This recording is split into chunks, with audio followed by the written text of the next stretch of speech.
Hi there, Linda Artisani, Artisani Bookkeeping. I know I've been a bit of MIA here with my tutorials, so I'm going to try to get back on schedule in a better way, especially as we start to wrap up the year 2017.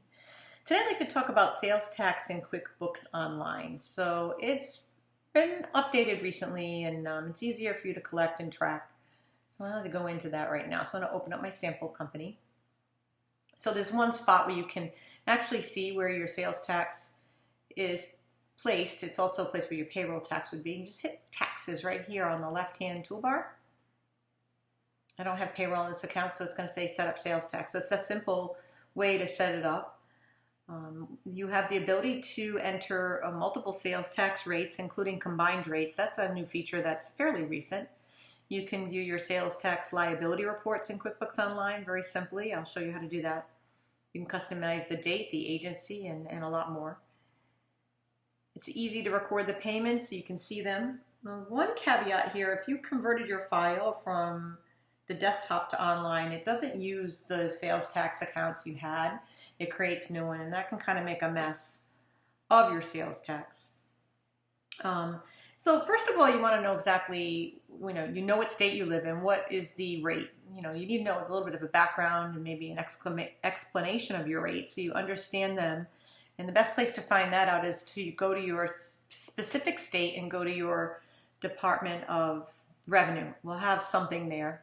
Sales tax is a fee charged by the government for the sale of products and services. You're their agent. You're holding the money for them.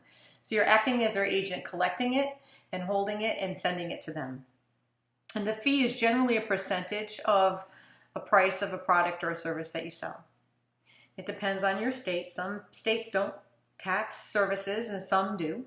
Some tax at different rates for different items. It can get kind of complex. So there are other apps out there that will help make this a lot simpler for you. I like Alavera. It's a good one for states that have multiple tax rates, and it all works in itself to do that configuring for you. I mean, you can do it in this program as well. So the first thing you need to do is go onto your state's website, especially if you're selling in your own state. If you start to sell outside your state lines, you'll need to find out the requirements for the other states. But you just first need to know, are your products or your services, do they require sales tax? That's your number one thing. And then find out what your rate is. Here in Florida, it's 6%. I came from Rhode Island, it was 7%, so it's a bit of a break. Even though it's a bigger state, we do depend on our sales tax here for paying for things because we rely heavily on tourism. You need to know what agencies you need to pay. So if you're dealing with multiple states, you need to know what's the address and the name of the agency that you pay.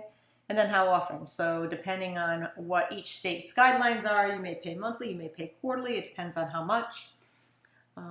So it's a good thing to check, and I'll put this in the notes, where you can find the website for your state. We have Florida has got a really great online presence. I know that states like Rhode Island do not. So sometimes it's kind of like trying to find it in their website. It's very difficult compared to Florida, which is just right there. It's done much better than the state of Rhode Island. And then you just need to know how the sales tax is calculated, and you're going to start putting that on your invoices or your sales receipts. So we're going to set up a sales tax, very simple one here. It's going to ask me, is this my address? So I'm going to say, yes, it looks good. And they think it looks good to them too. Some of the corny messages on QuickBooks kind of annoy me. Do you need to collect state outside of Florida? So I can select yes or no here. I live very deep into the state of Florida. There's not a chance. I'm not near the boundary line where I'd be crossing the state line like I was in Rhode Island, where I would cross into Massachusetts or Connecticut to work. I actually work mostly in the state of Florida. I actually work all in the state of Florida. And fortunately, my services aren't taxed. But we're going to just say for this purpose that it is only Florida. And so it automatically found for me the Florida Department of Revenue, which that is the correct tax agency.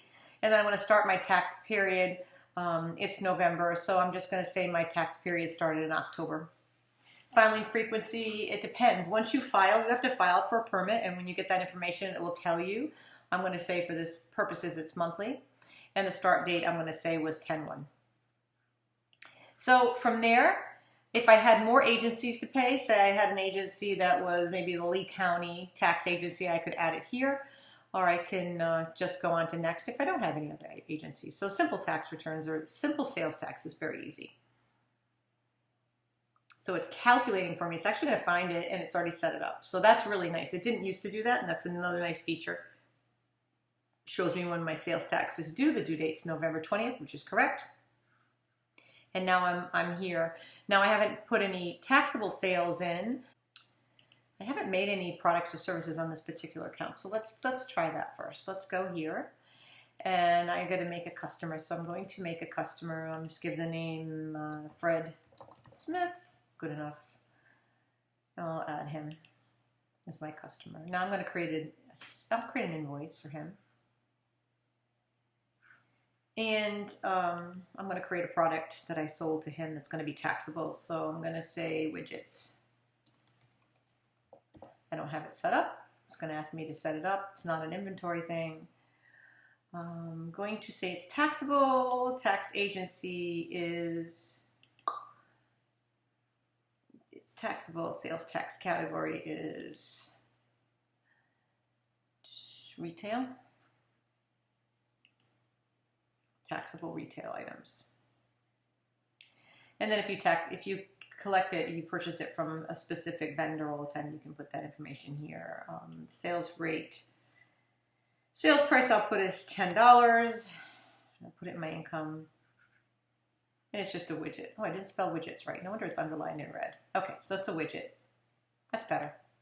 Perfect. Now I've got a taxable item entered. I sold something for $10.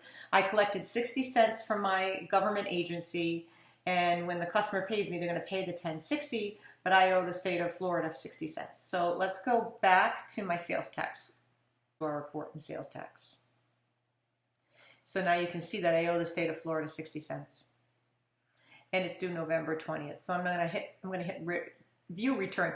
What's nice about this new feature is it's going to create my return for me. I was going to record the payment. I would have already clicked on the state's website, found that page, saved it, and bookmarked it, which I do have bookmarked up here, Florida sales tax. So I already have it bookmarked on my toolbar of giant toolbars.